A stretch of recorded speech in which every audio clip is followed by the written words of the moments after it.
যোৰহাটত NHM কৰ্মচাৰীৰ কৰ্মবিৰতি।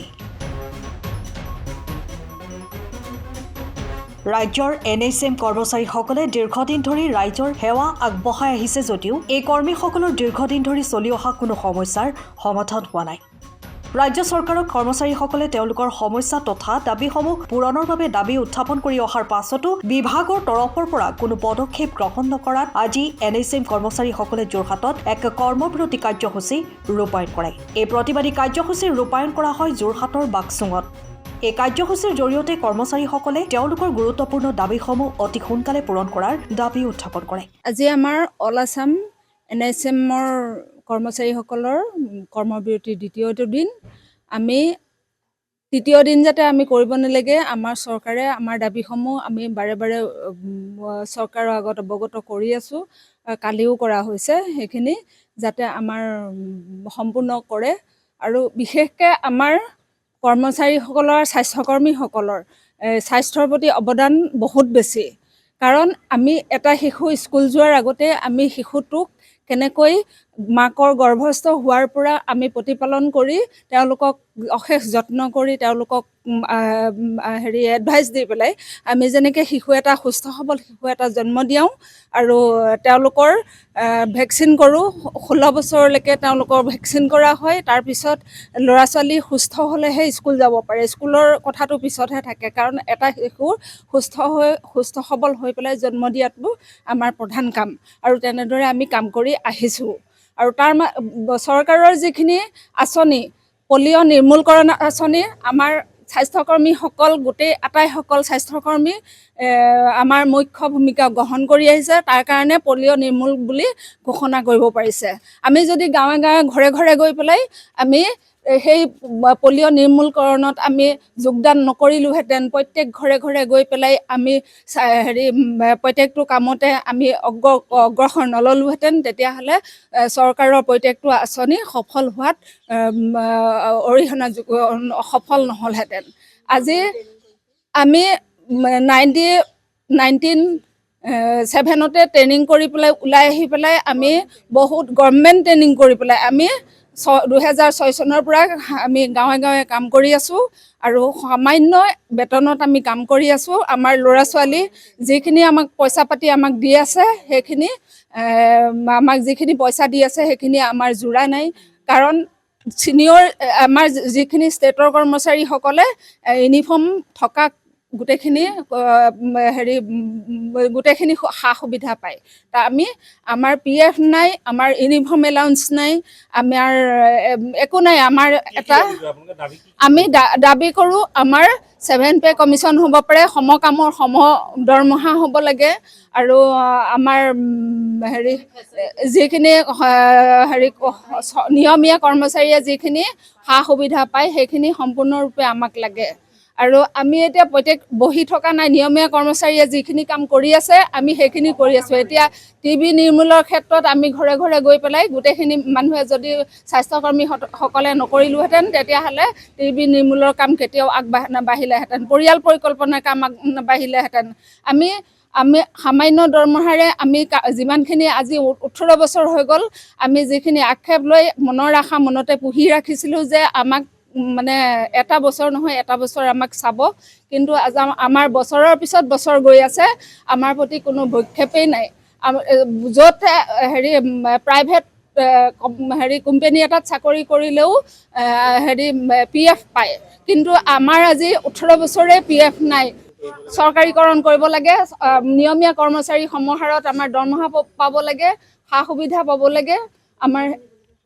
সেয়া আমাৰ মুখ্য উদ্দেশ্য। আমি all Assam health and technical welfare association NHM আছামৰ অধীনত যোৰহাট জিলাৰ বাকচুং ব্লক PSCৰ অধীনত কৰ্মৰত NHMৰ কণ্টেক্সুৱেল যিসকল ঠিকাভিত্তিক যিসকল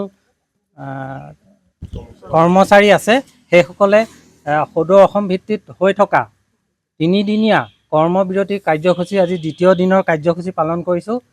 আমাৰ কথা হ'ল, আমি 2006 চনৰ পৰাই আমাৰ মাজত বহুতে আজিলৈকে কৰ্ম কৰি আছে, কিন্তু তেওঁলোকৰ কৰ্ম কৰি আছে যদিও অতি ন্যূনতম মজুৰিত তেওঁলোকে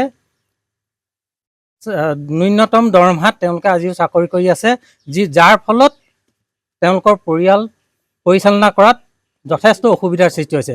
আমি চৰকাৰক বাৰে প্ৰতি ডিমাণ্ড দি আছোঁ, আজিলৈকে বহুতবাৰ দিলোঁ। যোৱা 20 ফেব্ৰুৱাৰীত আমি সচলত ধৰ্ণা দিছিলোঁ, তাতো আমি চৰকাৰক ডিমাণ্ড দিছিলোঁ, গোটেইখিনি দিছিলোঁ, সময়সীমা দিছিলোঁ যে আমাৰ দাবীখিনি পূৰণ কৰক। চৰকাৰে কোনো পদক্ষেপ নোলোৱাৰ কাৰণে আজি আমি আকৌ 4, 5, 6 এই 3 দিনীয়া কাৰ্যসূচী গ্ৰহণ কৰিবলগা হ'ল। আজি আমাৰ দ্বিতীয় দিনীয়া কাৰ্যসূচী।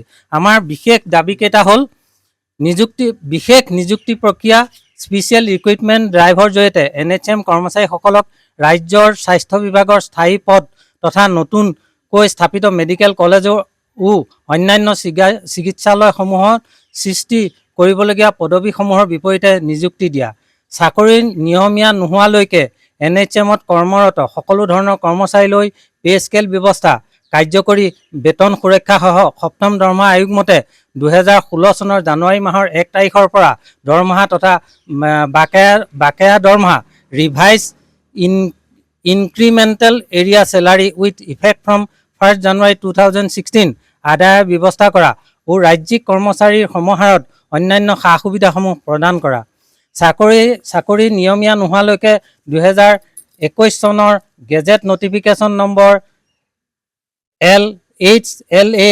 409/2020/PT/55 সম্পূৰ্ণৰূপে কাৰ্যকৰী কৰা, ৰাজ্য চৰকাৰৰ নিয়মীয়া কৰ্মচাৰী সমাহাৰত গ্ৰেচুইটি, সমাহাৰত পেঞ্চন, সমাহাৰত ডেথ বেনিফিট, সমাহাৰত লিভ পলিচি, সমাহাৰত স্বাস্থ্য বীমা যোজনা, সমাহাৰত বেংক লোন আৰু অন্যান্য সা সুবিধাসমূহ সমাহাৰত প্ৰদান কৰা।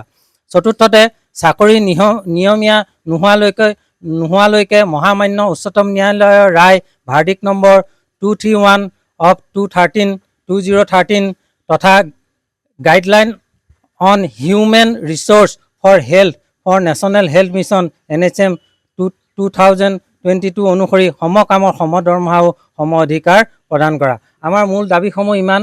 আমাৰ মূল দাবী এই 4টাই। আমি বাৰে প্ৰতি মহামান্য আমাৰ মুখ্যমন্ত্ৰী মহোদয়ক বাৰে প্ৰতি আবেদন কৰিছোঁ, অতদিনে কৰি আহিছোঁ, কিন্তু কোনো বিশেষ ফলপ্ৰসূ হোৱা নাই। সেইকাৰণে আমি এইবাৰ দ্বিতীয়বাৰ আকৌ আন্দোলনত বহিবলগীয়া হৈছে। আমাৰ ছাৰলৈ, মুখ্যমন্ত্ৰী মহোদয় ছাৰলৈ এটা বিনম্ৰ অনুৰোধ, তেওঁ যাতে আমাৰ দুখখিনি বুজি পায়, আমাৰ মৰ্মবেদনাটো অনুভৱ কৰে, আমি কিমান কম দৰমহাত কেনেদৰে আমাৰ পৰিয়াল চলাবলগীয়া হৈছে সেই কথাখিনি তেওঁ অনুভৱ কৰে আৰু আমাৰ প্ৰতি সদয় হৈ এটা ভাল হেৰি কৰে। আৰু এইখিনিতে মোৰ আৰু এটা ক'বলগীয়া হৈছে যে আমি আজি আন্দোলনৰ ফলত যথেষ্টখিনি পেচেণ্টৰ বা হস্পিটেলত যথেষ্টখিনি অসুবিধাৰ সৃষ্টি হৈছে। আমাৰ যিসকল ৰোগী আহিছে, NHMৰ কৰ্মীসকলে কাম নকৰাৰ কাৰণত যথেষ্ট অসুবিধাৰ সৃষ্টি হৈছে। আমি প্ৰতিজন ৰোগীৰ ওচৰত তাৰ বাবে ক্ষমা প্ৰাৰ্থী, কিন্তু আমাৰ উদ্দেশ্য তেওঁলোকক কষ্ট দিয়া নহয়। আমি আমাৰ প্ৰাপ্যটো যাতে আজৰি আনিব পাৰোঁ, তাৰ কাৰণে এনেকুৱা এটা কাৰ্যপন্থা আমি গ্ৰহণ কৰিব লগা হৈছে। আৰু চৰকাৰক ইয়াৰ দ্বাৰা দৃষ্টিগোচৰ কৰিছোঁ আৰু মাননীয় মুখ্যমন্ত্ৰী মহোদয়ক এই আপোনালোকৰ জৰিয়তে বাৰ্তাটো দিব খুজিছোঁ যে আপোনালোকে আমাৰ বাবে কিবা এটা চিন্তা কৰক, কিবা এটা কৰক। আমাৰ পৰিয়াল আছে, আমি আমাৰ পৰিয়ালটোৰ কাৰণে আপোনাৰ ওচৰত প্ৰাৰ্থনা জনাইছোঁ। ধন্যবাদ। Bureau report, time of Assam.